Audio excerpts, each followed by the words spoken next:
지난 영상에서 배당주는 하락할 때 매수하는 거라 말씀을 드렸는데 당연한 거죠. 주식은 하락할 때 매수를 하는 거니까요. 근데 배당주는 종목마다 매수해야 하는 주가가 정해져 있거든요. 그 주가에서 매수를 해야 크게 투자금의 손해를 보지 않으면서 배당금을 챙길 수가 있는데요. 종목마다 다 설명을 드릴 수가 없어서 하락할 때 매수를 하라고 말씀을 드릴 수밖에 없었습니다. 혹시 매수 추천을 받고 급하게 매수를 하실까 해서도 하락할 때 매수를 하는 거라고 말씀을 드리게 되었고요. 예를 하나 들면 버핏의 뱅크 오브 아메리카는 30불 아래부터 매수를 해나가는 겁니다. 그러면 증시가 상승할 땐 주식 수익도 챙기고 하락할 때는 투자금을 크게 손해보지 않게 됩니다. 하지만 45불 근처나 위에서 매수하고 하락장을 만나게 되면 투자금의 손해가 클 수가 있습니다. 2016년에서 2020년 고가가 36입니다. 2006년에는 55불의 고가가 있고요. 배당주로 가겠다고 하는 종목들은 주가가 크게 움직이지 않게 하려고 하고 크게 움직이지 않는 종목들이 많습니다. 배당주들은 고점을 뚫고 계속 훨훨 날아가기가 쉽지 않기 때문에 과거의 사상 최고가 근처에서는 매수를 하지 않는 것이 보통의 트레이딩 방법입니다. 이번에 버핏이 매도했다는 이야기가 있었죠. 증시가 안 좋아서 매도를 한 부분도 있지만 마침 박스 상단이기 때문에 매도를 한 것이고 박스 하단으로 가면 다시 매수를 할 겁니다. 배당주는 지금 매수하는 시기가 아니기 때문에 조금 기다리셨다가 매수 기회를 잡아보시는 게 좋다 말씀을 드립니다. 증시는 지난 영상에서 말씀드린 5,400 부근까지 내렸다가 반등을 해주고 있습니다. 5,400까지 하락하는데 며칠 걸릴 거라고 생각했었거든요. 이렇게 한 번에 뺄 줄은 저도 몰랐습니다. 아시다시피 저는 지수와 종목의 주가로 기준을 세우고 어떠한 호재가 있더라도 주가가 어느 이상적으로 올라야 이 호재가 증시에 먹히고 있다고 판단을 하고요. 악재는 어디 아래까지 하락해야 그 악재가 먹히고 있다는 것을 판단합니다.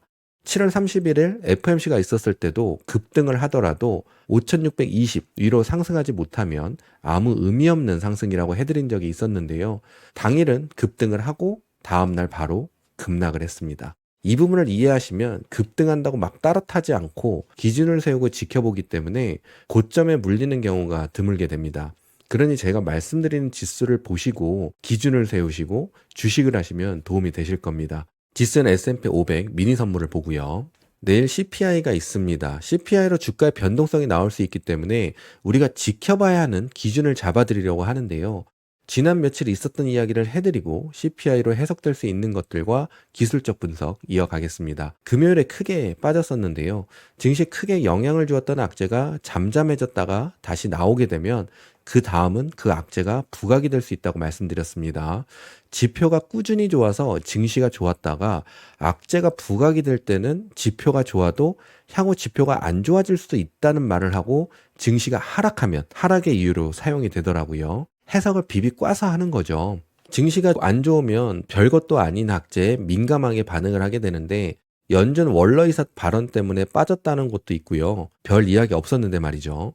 거기에 엔케리 자금 빠져나갈 수 있다는 이야기 나오고요. 일본 금리 인상할지도 모른다는 이야기 나오고요. 지금의 하락이 나오기 전에 만든 영상들에서 이미 다 해드린 이야기인데 벗어나지 못하고 그대로 흘러가면서 금요일 급락까지 만들었습니다. 이전 영상들은 지금 영상 마지막에 링크 걸어 놓을게요. 한번 봐주시면 감사하겠습니다. 뉴스들에 너무 휘둘리지 마시고요. 증시가 흘러가는 구조를 잘 이해하시면 되는데요. 증시에 영향을 크게 준 호재든 악재든 잠잠해졌다가 다시 깨어나면 부각이 될 수 있다는 부분입니다. 지금은 뭘 해도 안 좋은 해석으로 갈 확률이 높은 증시거든요. 그래서 투자자들을 공포 속으로 몰고요. 하필 이럴 때 애플은 아이폰 16을 발표했죠. 저는 개인적으로 기대는 안 했고요. 기대를 안 해서 실망은 없고 역시나 했습니다. 아이폰은 발표할 때를 떠올려 보면 실망이라는 말들이 더 많았던 것 같은데요. 그래서 주식이 떨어지면 실망이다라는 이유를 달죠. 저는 그렇게 생각합니다. 살 사람은 삽니다. 실망이든 아니든 살 사람은 삽니다. 살 사람은 사는데 살 사람들이 줄어드는지를 보려고 하는데요. 줄어드는 건 경기 침체의 신호로 해석될 수도 있고 시그널이 될 수도 있으니까요. 저는 증시가 너무 오버해서 떨어진 거라고 생각이 들거든요. 하지만 올라갈 이유도 크게 없기 때문에 너무 많이 떨어진 상황에서 반발 매수세가 들어오고 있다고 해석이 되는 상황입니다. 반발 매수세가 들어와서 지수도 그렇고 종목마다 상승은 일어나고 있는데 마침 내일 CPI 발표가 있죠. 지난 CPI 발표 때는 시장 예상가보다 낮게 나왔고요. 금리나 기대감과 더불어 증시가 상승을 했었습니다. 경기 침체 프레임이 잠잠해질 때였으니 경기는 좋고 인플레이션은 하락하고 있다라는 부분으로 좋게 해석이 되었고요. 저 역시 CPI가 낮게 나오고 금리나 기대감으로 해석을 하면서 증시가 상승하길 바라는데 요즘 증시가 불안 증시인 만큼 괜히 꽈서 해석을 할 수가 있거든요. 그렇다고 하락을 보는 건 아니고요. 차트상은 아직 위에 반등이 조금 더 남았기 때문에요. 우리가 쉽게 생각할 수 있는 건 CPI는 낮게 나오는 게 좋겠죠. 예상치가 2.6입니다. 근데 지금은 무조건 나오는 것만이 좋은 거는 아니라고 볼 수 있는데요. 제가 금융주들은 인플레이션이 상승하면 주가가 오른다고 말씀드린 적이 있습니다. 몇 년 전이긴 하네요. 금리 인상으로 은행들이 대출해준 부분에 있어서 이자를 많이 받을 수 있는 부분도 있지만 좋은 경제에 인플레이션이 일어나면 물건값이나 서비스 비용이 올라서 기업들의 매출이 늘어나고 늘어난 돈은 은행으로 들어가게 됩니다. 이 부분은 기업에서는 마진이 안 좋아도 인플레이션으로 가격이 오르면 은행은 오른 가격으로 고스란히 받기 때문에 은행들은 조금이나마 수혜를 받게 됩니다. 하지만 경기 침체가 오면 다른 이야기고요. 카드 회사도 그렇습니다. 카드 회사는 수수료를 퍼센트로 받기 때문에 물건값이 오르든 서비스가 오르든 그냥 오르면 좋은 겁니다. 인플레이션이 하락하고 금리 인하까지 하게 된다면 인플레이션과 금리 인상으로 수혜를 받은 종목들은 하락을 할 수가 있는 겁니다. 폭락을 이야기하는 건 아니고요. 증시에 큰 문제적인 일만 생기지 않으면 조금 밀리는 모습을 볼 수 있기 때문에 증시의 발목을 잡을 수가 있습니다.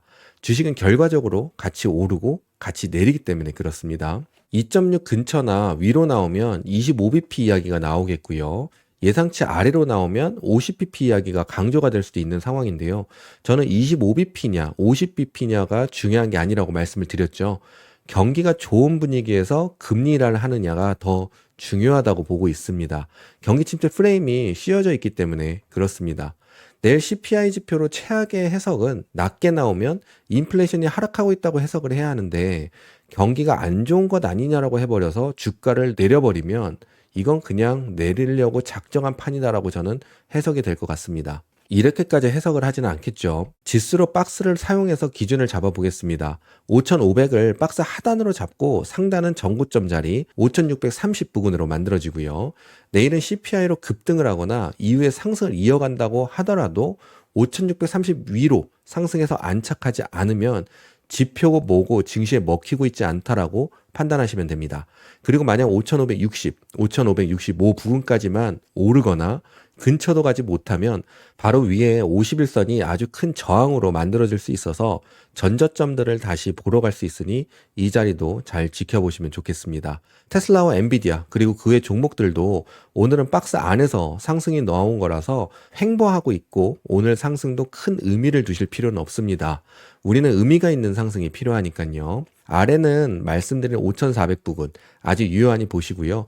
5,400 밑으로 내려가면 지금 나와 있는 악재가 더욱 더 부각이 될 거고 부각이 되다가 정말 그렇게 분위기가 완성이 될 수 있으니 잘 지켜보시면 좋겠습니다. 계속 살얼음판 걷는 분위기라 빨리 좋은 방향성이 나와주면 좋겠네요. 내일 CPI 해석들이 큰 문제 없기를 바라면서 저는 다음 영상으로 찾아뵙겠습니다. 감사합니다.